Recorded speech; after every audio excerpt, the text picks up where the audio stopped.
So right now we're at Badger Rock Middle School. We're at the Latino Youth Academy. We have been doing this in partnership with the Madison Police Department since 2011. So it's had a lot of success over the years. So our Latino Youth Academy, we try to target our Latino community middle school kids going into 7th and 8th grade.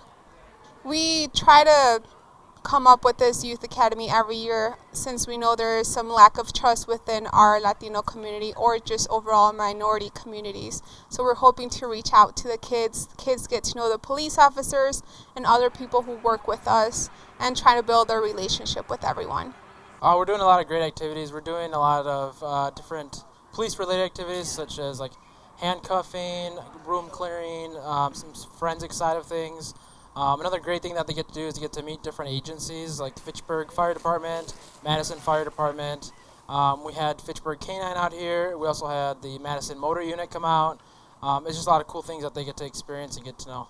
And I think for me is just getting to know the kids and making sure that they get to know the police and just building that trust that we all want to have with the community. I think this whole week, we're kind of midweek or approaching midweek.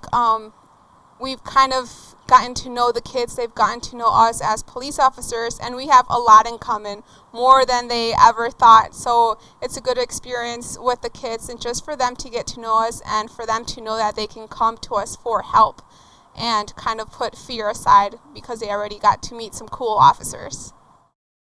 So we can't do this alone by ourselves, so we have other partnerships. We have other people that we can count on. Monday we did the ropes course with MSCR, today Badger Rock, and then we're also going to Forward Madison. We're going to talk about careers and other professional careers that the kids might be interested in, and Friday we're going with Fitchburg Fire. We were invited to participate to help with the overall exposure to public safety. I think the intent behind this effort is to make sure that kids from all over the greater Fitchburg area have exposure to this profession. Granted, it's a very young age, but this is the age when seeds are planted, and if we have somebody that has the type of overall talent that is needed and personality that is needed for public safety and taking care of citizens and neighbors.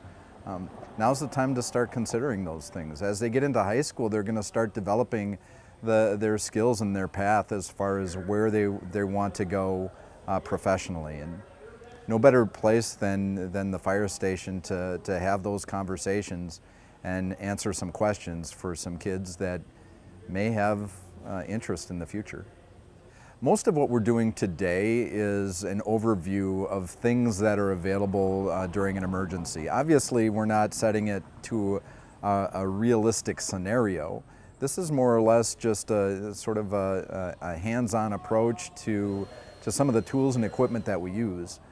In addition to that, some of the concepts that are needed for firefighting and emergency services. We have Fitchrona here, for example, who are providing exposure to hands-only CPR. Now that's a skill that our younger population can actually use. But there too, it's a nice, gentle approach to the types of things that somebody will see in emergency services. The other concepts that we're trying to get across really have to do with teamwork. So, for example, we were doing a hose line obstacle today that one person cannot possibly do on their own. But if you put 2-3 people on the hose line and work it through what amounts to a couple of different obstacles or things that are getting in the way of achieving your goal, by putting more people on the line, you've actually made that job easier, and the function gets done much sooner. It really proves some of the concepts that happen in the fire service, where if we have people available to accomplish the tasks, we can do it sooner, we can do it safer, and teamwork is one of those things that we're just going over today. This Latino Youth Program helps me address a number of different things.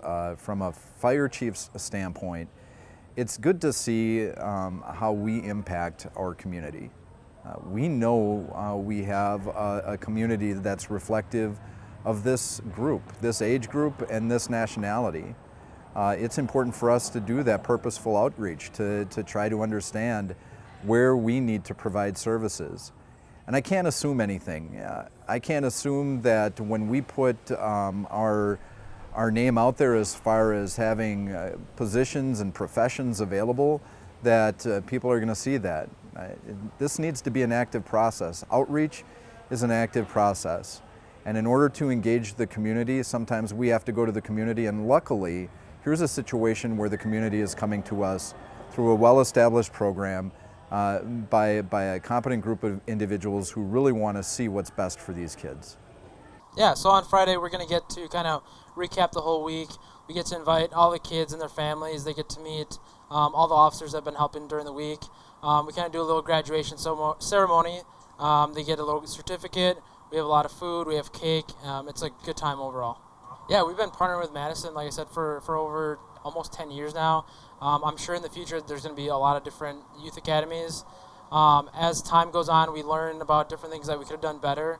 So I think next year is going to be even better than this year. So I'm looking forward to the future. We just want to thank everyone who's been part of this week. We have some great sponsors: Badger Bus, Madison Top, Madison Policing Foundation. Without them, this couldn't be possible. So like I said, it's a group effort, and our partnerships making this happen this week.